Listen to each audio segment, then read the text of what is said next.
Hi, this is Roger Green, host of the Surfing the Mesh Tsunami podcast. This week, we were offering 5 conversations from episode 18. Our discussion with Society for Sober Livers founder and visionary Jenn Jones and principal strategic advisor Beth Lehman, talking about HOPE, their new support program for people who have harmed their bodies through alcohol use disorder, or AUD, either active, which means still consuming alcohol, or in remission, which means sober, at least at this time. By the way, HOPE stands for Healing Others with Peers and Education. In this final conversation, Jenn and Beth share what they hope listeners will take from this discussion of HOPE and how they can help this unique support program grow. Yes, the double use was intentional. The conversation starts with me asking what sober livers and or transplant centers can do to help patients learn how to find a living donor. Beth says one key is to make the phrase living liver synonymous with transplantation, the same way that donating a kidney is now. Jenn adds that an individual who sought a live donor plans to help sober livers educate HOPE members on using social media more effectively. This will help HOPE members who are less savvy understand their options and how to pursue them online more effectively. Also, from a policy perspective, living donor surgery is considered elective for the donor. Until this changes, the process will be exceptionally expensive, probably prohibitively so,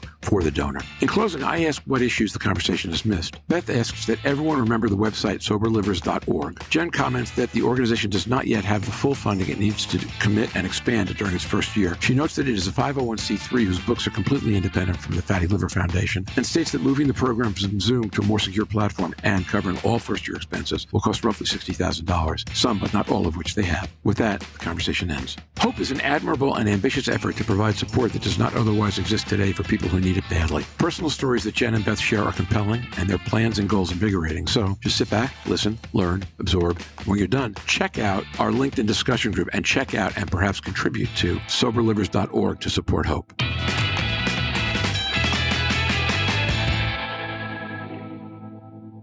So here's a question. For our listeners, what can they do to help their patients find living donors that they might not be thinking about already? Beth Lehman. That's above my pay grade. We need to figure out a way where living liver becomes something synonymous with donating a kidney, right? We all know you can donate a kidney, that kind of a thing. But more times than not, people know the liver regenerates itself too. I get that question asked me by kids all the time.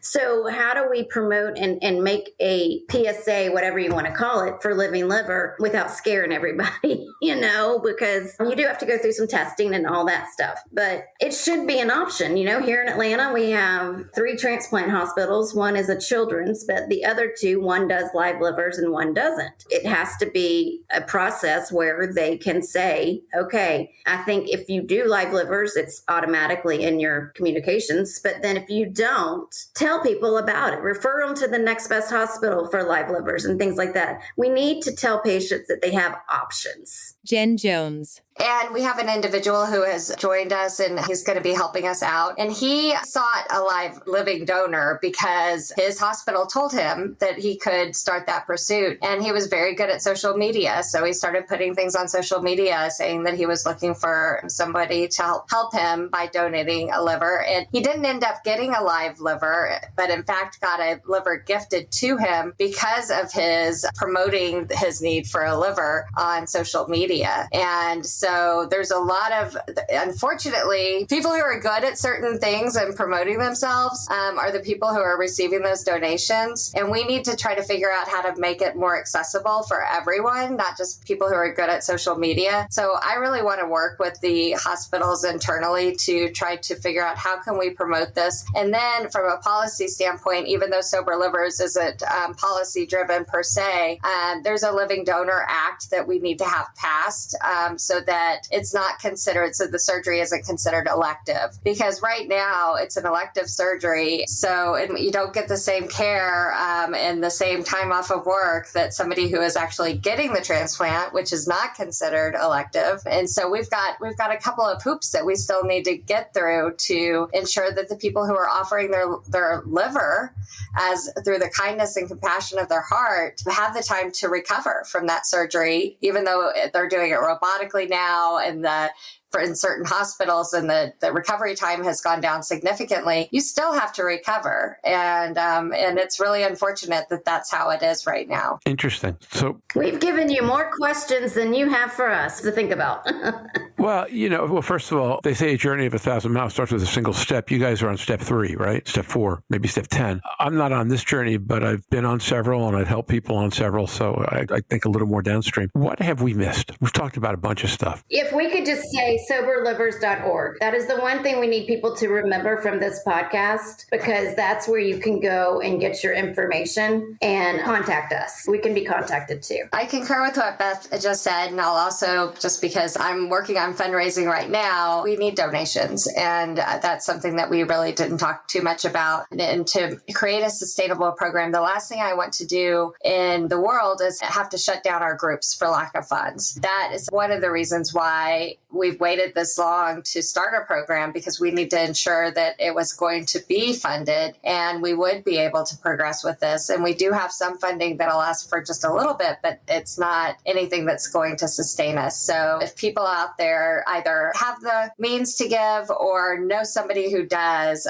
they can also go to soberlivers.org and make a donation to us, which would be extraordinarily helpful. We didn't really mention that we are a 501c3 with the Fatty Liver Foundation. We are an impact program with the Fatty Liver Foundation. You mentioned that earlier in the podcast that we're part of them, but we have our accounting is completely separate from Fatty Liver Foundation. So unless we go in on a grant together, it's up to us to raise the funds to keep our program going. So, Jenn, I'm not going to use the answer to the question I'm about to ask until I hear it. How much does it cost to keep a group going for a year? Thank you for asking this question, because I actually have a whole spreadsheet as to how much this really would cost us. And I don't have it right off of the top of my head. So if you give me one moment, can you give me one moment? And I'll just add in here while Jen's trying to pull that up is that she has really laid the groundwork for this. She is the one that did all the work to get us this grant that we have. I'm kind of more of a materials type person with content, but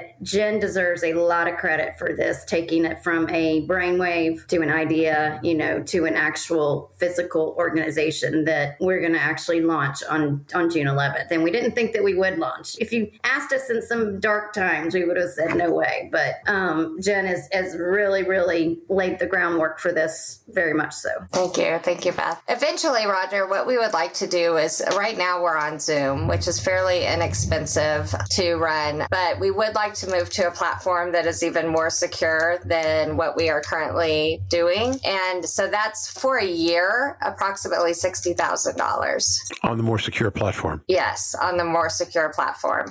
Utilizing Zoom would probably cut that cost down in half, but we still need to be able to promote the program. We need to have all of our automation in place, and we need to, have some of the administrative costs that nobody really likes to pay money for, but those have to be done in order for us to sustain. And then we need a way of promoting it and also providing our members with the resources that they need too. So that's approximately how much it would cost, and that's with paying me basically almost nothing.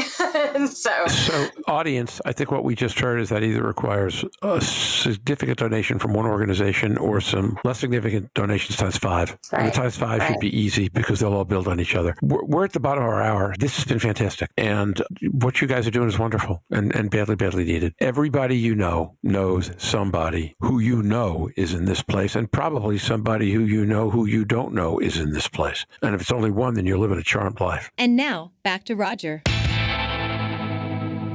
I hope you've enjoyed this recording. If you have any questions or comments about the content of this conversation or the entire episode, please put them in the review section of the page from which you downloaded this conversation, or send an email to questions@surfingmash.com. Over this week, we will be posting a series of one-on-one conversations I had with some of our friends over the course of the Easel Congress, and then a wrap-up with Jorn, Louise, and me later in the week. We will have other Easel conversations throughout the month. Until then, stay safe, surf on. We'll see you on the podcast. Bye-bye now.